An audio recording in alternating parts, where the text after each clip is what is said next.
بسم الله الرحمن الرحيم، والصلاة والسلام على مولانا رسول الله وآله وصحبه أجمعين.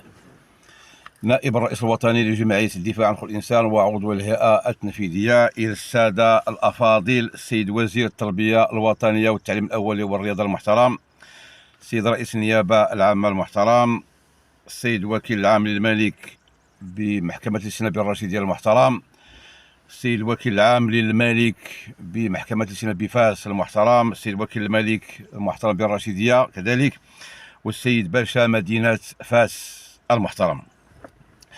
أضع أمامكم سرطان مدينة قلميمة الذي لا يهمه سواء الإساءة إلى الشرفاء والنبش في أعراض الناس. من فضلكم هذا الشريط شامل، وكل منكم السادة الأفاضل أن يأخذ ما يهمه ويتفضل بذلك. قضية الذي يسمي نفسه الرئيس الوطني لجمعية أفريقيا للتنمية وحقوق الإنسان اتصل بأحد أصدقائه سميتو عبد الرحيم، والذي يقول نفسه أنه يشتغل في المخابرات وهو متقاعد لا دي اس تي. فقال له هذا الشريط عاوتاني هذا عبد الرحيم صيفطو لواحد السيده سميتها فاطمه الزهراء، صيفطته ليا، كيقول في الشريط: الله يخليك السي عبد الرحيم، بغيتك تشوف مع السي بوعرفه والسي خويا راه دوك الجلسات اللي ما كنحضرش، لان خصكم تعرفوا رفع بينا دعوه هو وعند قضيه التحقيق 5 ولا 6 ما عمره حضر. قال له راه غادي نخلص واحد الغرامه ديال 3000 درهم، بغيت السي بوعرفه والسي خويا راه عندي مشكل ديال النفقه، راه زيرتني المراه، راه خلص دابا بزاف ديال الفلوس وراه ما عنديش وكذا، يتعاون معايا. تواصلت مع اخويا محمد، قلت له اخويا ما كيقول السيد انك السي بوعرفه، انا مرحبا بغيتك تطلب لنا كاع الدنيا انا نعطيو نصدقوا في سبيل الله، ولكن يعطينا ما يثبت انه ملزم باداء غرامه 3000 درهم. انا كتعرفوني انسان طيب، ما كان سميتو راه ماشي ساذج، ولكن انا ذكي، ولكن قلت هذا السيد كاع اللي طلبنا نعطيوها له. انا عيطت لفاطمه زهر قلت لها من غادي نعطيها 1500 درهم، قالت الله يخليك مرتو، وعطاتني واحد الهاتف النقال ديال مرتو. دابا هذا حسب مكالمه معهم. كلمت ديك المراه قلت لها واش انت هي مرت فلان؟ قالت لي غادي نجي غدا نتلاقاو. فين نتلاقاو؟ قالت نتلاقاو في تيفلت. الغد ليه مشيت لتيفلت وعيطت عليها، قالت لي هاني قدام البوسطه ديال تيفلت، ملي كتجي من الرباط البوسطه كتكون على اليمين، ستاسيون تما. عيطت لها قالت هاني لابسه جلابه حمراء في اعلان، جلابه حمراء ما بيضاء ما كحله، يعني قهوه حليب. قلت لها واش انت هي مرت فلان؟ قالت هي انا مرت فلان. واش انت اللي صابتك باش نعطيك 1500 درهم؟ قالت هي، وعطيتها 1500 درهم. والكاميرا ديال البوسطه كتسجل، واللي معايا في الطوموبيل كيسجل. هادشي دابا راه ما عرفوش هو، ولكن سيدلى في الوقت المناسب. انا ملي عطيتها الامانه مشيت نيشان باش ندير رومبوان، ملي بعدا سولتها قلت لها فين راجلك؟ قالت راه في مكناس. قلت سي بون سلم عليه. ملي مشيت درت الرومبوان رجعت كنلقى المراه واقفه حدا واحد السياره، اخي درتها كنلقى المعني بالامر رئيس الجمعيه ديال افريكا كان في تيفل، جاب ديك المراه معاه وخداو 1500 درهم. دابا هذا المشكل، دابا هذا انا كنشوف مع السيده ديالو، قالوا لي محاميه فاس، لان هاد الايامات اتصل بيا واحد الصديق ديالو قال لك السي بوعرفه قال لك فلان يعني الرئيس الوطني قال لك واش تلاقاو في غريمه ولا مكناس، وإلا بغيتي تلاقى مع مرتو راه محاميه فاس. دابا اوجه كلامي للسيد وكيل العام الملك في هذا الموضوع هذا، وكيل الملك في فاس، والى نقيب المحامين فاس. واش هاد مرت هاد السيد هذا محاميه هي فعلا اللي تلاقيت معاها وعطات 1500 درهم؟ راه حتى هي تعد نصابه.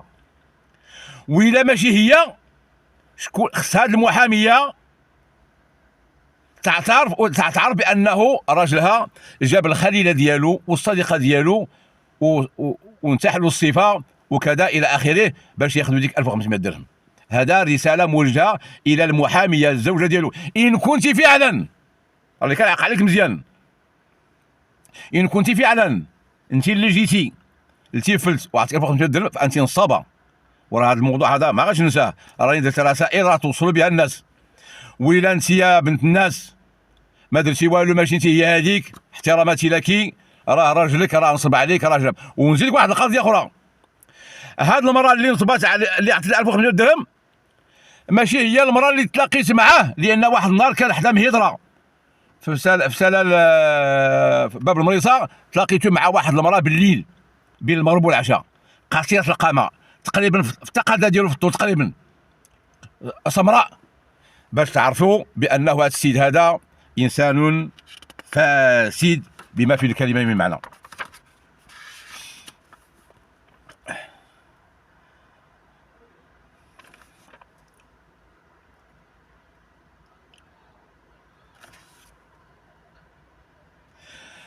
ماشي انا هذا راه معروف باللي هو نصب على واحد المستشار، اتحفظ بذكر اسمه. جاء عندي المستشار الدار قال لك السي بوعرفه واش فلان راه كتعرفوا كذا وصاحبي. قلت له يا صاحبي ديك الساعه، قلت له قال لك اودي راه نصب عليه في 25000 درهم. قلت له مزيان. اخذت الهاتف النقال واتصلت به، قول له فلان راه هضر معايا فلان، ماشي قال راه جا عندي فلان، راه هضر معايا فلان. قال لي نصبتي عليه قال لك هذاك كيكذب، هذاك راه بالدي ما يسوى ما يصلح، هذاك راه كذا كذا كذا. قلت له شغلك هذاك. اقفلت الخط. دقيقتين بعد المكالمه ديالي السيد اللي معايا في الدار يتوصل بمكالمه من هذا البوندي، هذا رئيس قال لك الجمعيه الحقوقيه. والله يخليك راه هضر معايا السي بوعرفه دابا، وهذاك الامانه راه غير كنت مزير وكذا وكذا وكذا الى غير ذلك. والمستشار كان راجل، قال لك واش كي بحال هذا السي بوعرفه كتعرفوا ينصب علينا ب 15، يطلبها لي نعطيها له. نصب على معلمه في 12 مليون، واغتصبها وافتض بكرتها واجهضت 4 المرات، ولا زالت العلاقه ديالو معها الى حدود الساعه.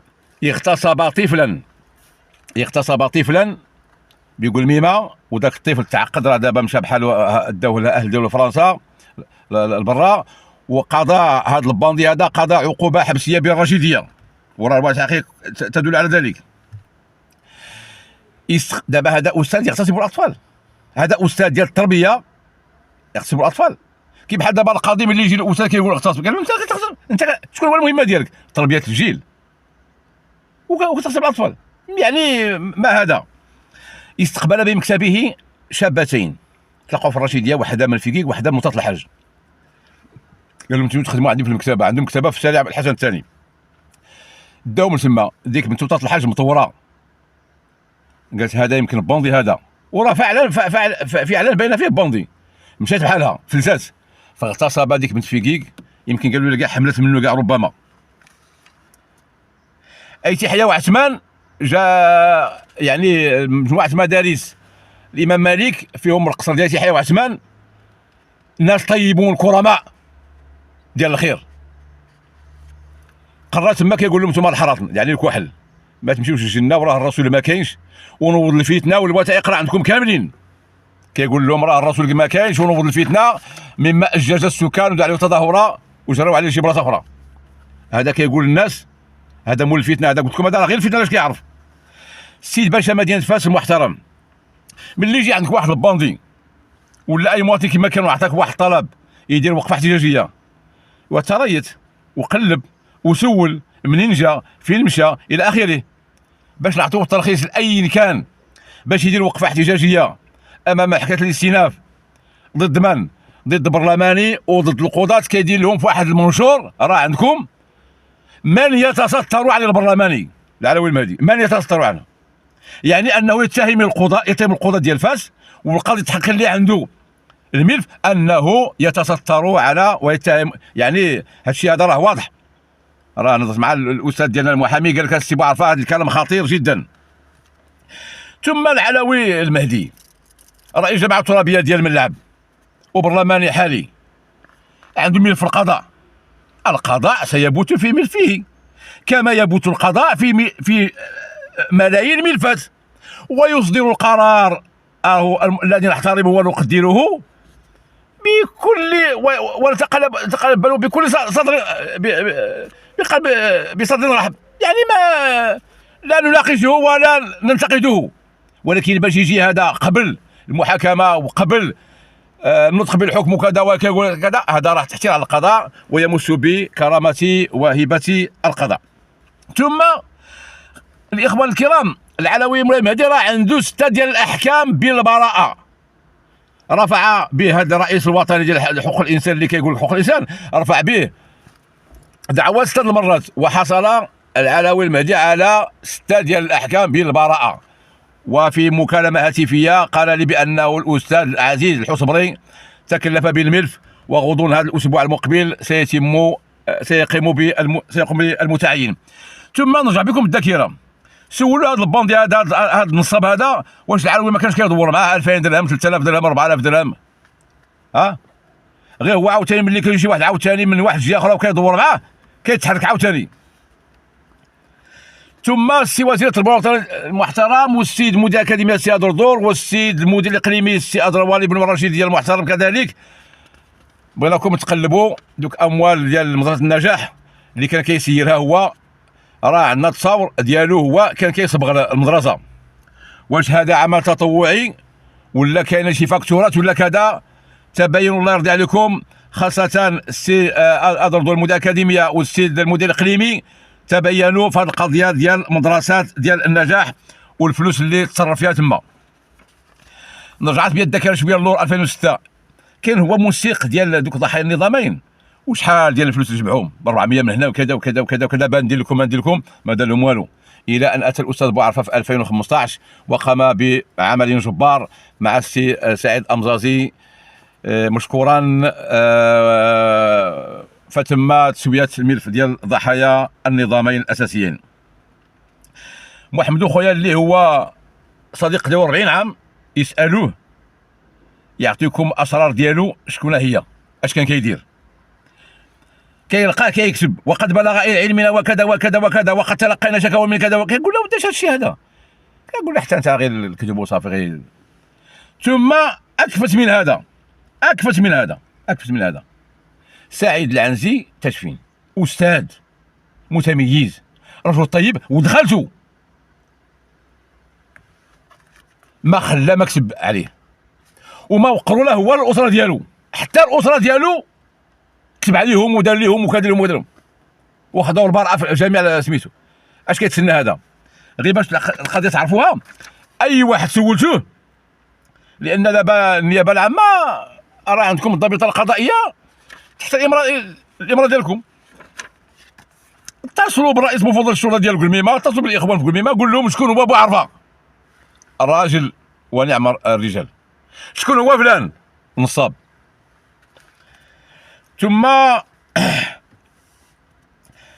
هناك تلقيت واحد، راه كاين عندكم الاخوان الكرام بعض المواجهه الى هذا الرساله هذه، راه عندكم ما يفيد ان هذا السيد هذا بلغ الى علمنا ان الملف ديال الزواج ديالو من الثانيه، وهذه المراه ديالو الثانيه خصها تعرف هذه القضيه هذه، المتزوج من الثانيه خصك تعرفي بانه الملف ديالك يحتوي على موافقه الزوجه الاولى، وهي ما وافق والو.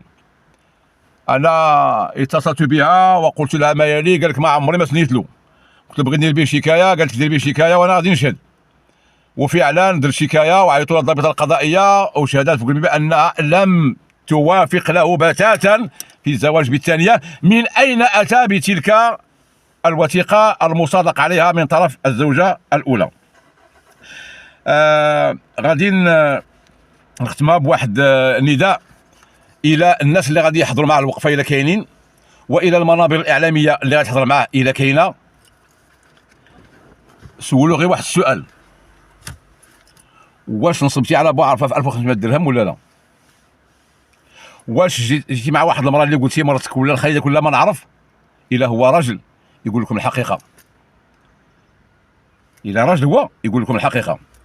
اما النقطه الخطيره جدا لن ابوح بها هنا، وساحتفظ بها هنا حتى أدلي بها لدى الضابطة القضائية إن شاء الله في الوقت المناسب.